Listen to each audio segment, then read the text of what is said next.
పత్రికా విలేకరులకు మీడియా మిత్రులందరికీ కూడా పేరు పేరున ధన్యవాదాలు తెలియజేసుకుంటున్నాం.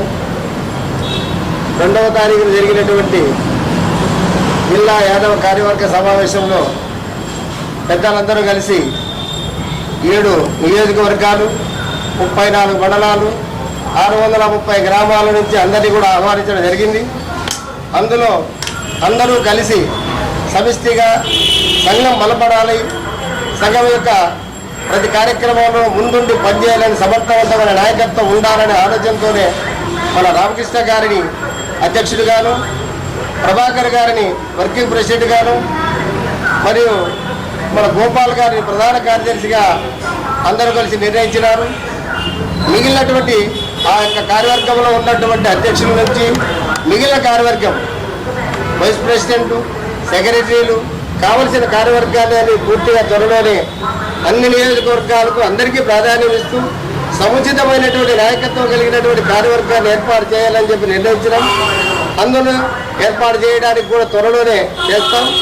మిగిలినటువంటి కార్యవర్గం జిల్లాలో ఉన్నటువంటిది యువత, విద్యార్థి, మహిళ, డాక్టర్లు, లాయర్లు, మిగిలిన విభాగాలన్నింటినీ కూడా ప్రతి ఒక్కరిని కలుపుకొని రేపు కార్యవర్గాన్ని ఏర్పాటు చేసి ఈ యొక్క సంఘం యొక్క బలోపేతాన్ని పనిచేస్తూ యాదవులకు రావాల్సిన హక్కులను పోరాటం చేస్తూ ఏ సమస్య ఉన్నా మేము కూడా వారికి తగిన విధంగా ప్రోత్సహించే విధంగా మేము కూడా ముందుండాలని చెప్పి నిర్ణయించడం, ఆ వైపుగా ఈ యొక్క సంఘం పనిచేయాలని చెప్పి వీళ్ళందరికీ కూడా అల్టిమేటం ఇచ్చింది సంఘం.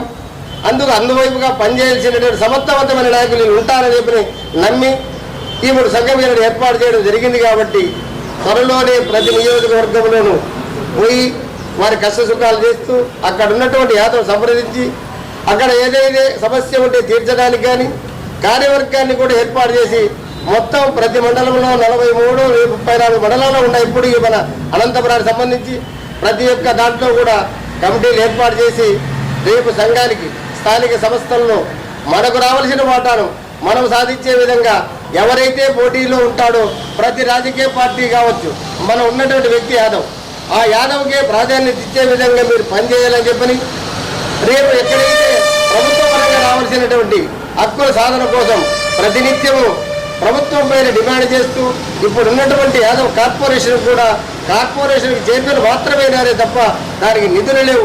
తప్పనిసరిగా ప్రభుత్వాన్ని కొట్లాడి తప్పనిసరిగా నిధులు వచ్చే విధంగా, అందులో యాదవ్ అంటే గొర్రెల మేకలు పోషణగా ఉంటాం, వారికి కూడా గొర్రెల యూనిట్లు కావచ్చు, మేకలు కావచ్చు, పశువులు కావచ్చు, దాన్ని కూడా సబ్సిడీతో వచ్చే విధంగా మనం కూడా ప్రభుత్వాన్ని డిమాండ్ చేస్తాం.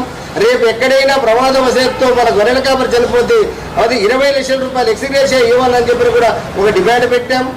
దాని తోడుగా ప్రతి ఒక్క విద్యార్థి విదేశాల్లో చదివితే ఆనాడు 10 లక్షల రూపాయలు ఇచ్చేవాళ్ళు, ఈనాడు కూడా దాన్ని పెంచి 15 లక్షల రూపాయలు మన యాదవులు కూడా బేషరతుగా ప్రభుత్వం పూర్తిగా బ్యాంకుల ద్వారా ఇప్పించి వారి చదువుకు ఉపయోగపడాలని ముఖ్యంగా ఈ యొక్క నక్కారామారావు యాదవ భవన్లో ఈ యాదవ భవన్ను ఆయన యొక్క ఆశయం ఆనాడు కూడా చదువు కోసమే ఏర్పాటు చేసినటువంటి యొక్క కార్యక్రమం. దీంట్లో కూడా పొద్దున చేశారు, ఒక వింగ్ ఏర్పాటు చేసినాం. ప్రతిదారి ఇక్కడి నుంచి కూడా అనునిత్యం పనిచేసి దాదాపుగా ఒక 50 మంది పిల్లలను ఇక్కడ చదివించి ప్రయోజకులు చేయాలని చెప్పని ఏకైక లక్ష్యంతో ఇక్కడ కూడా ఒక ట్రస్ట్ ఏర్పాటు చేసినాం. ఆ ట్రస్ట్ ద్వారా సంఘం కలితమై తప్పనిసరిగా యొక్క సంఘం బలోపేతం చేసి విద్యార్థులను తప్పనిసరిగా చదివించాలని ఏకైక లక్ష్యం మొదటింది. ఆ లక్ష్యాన్ని కూడా నెరవేర్చేదానికి సంఘం కూడా ముందు పనిచేయాలని చెప్పి మేము ఈ సంఘం యొక్క కార్యవర్గ సభ్యులకు విన్నవిస్తా ఉన్నాం. దయచేసి ఈ యొక్క కార్యవర్గాన్ని సహకరించినటువంటి ప్రతి ఒక్క యాదవునికి అందరము కూడా మనది మన అనే ఆలోచనతో పనిచేయాలని చెప్పని రేపు మీ గ్రామానికో మీ నియోజకవర్గానికో మీ పట్టణానికి వస్తే అందరికీ సహకరించి అక్కడ ఉన్నటువంటి కష్ట సుఖాలను కూడా పాలు పంచుకునేదానికి మీ యొక్క సమస్య ఉంటే ఇక్కడ లక్కారామారావు యాదవ భవన్ ఉంది. ఆ యాదవ భవన్లో ఉన్నటువంటి కార్యవర్గానికి మీరు తెలియజేసినట్టయితే తప్పనిసరిగా సంఘం వాళ్ళ కష్టంలో బాగా పంచుకుంటుంది తెలియజేస్తూ రేపు రాబోయే రోజుల్లో స్థానిక సంస్థలు దగ్గరలో ఉన్నాయి.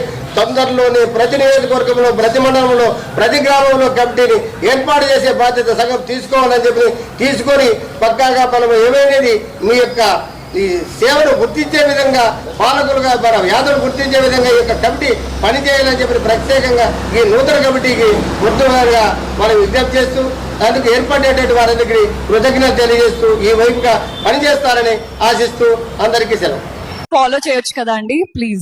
ఫాలో చేయొచ్చు కదా అండి ప్లీజ్.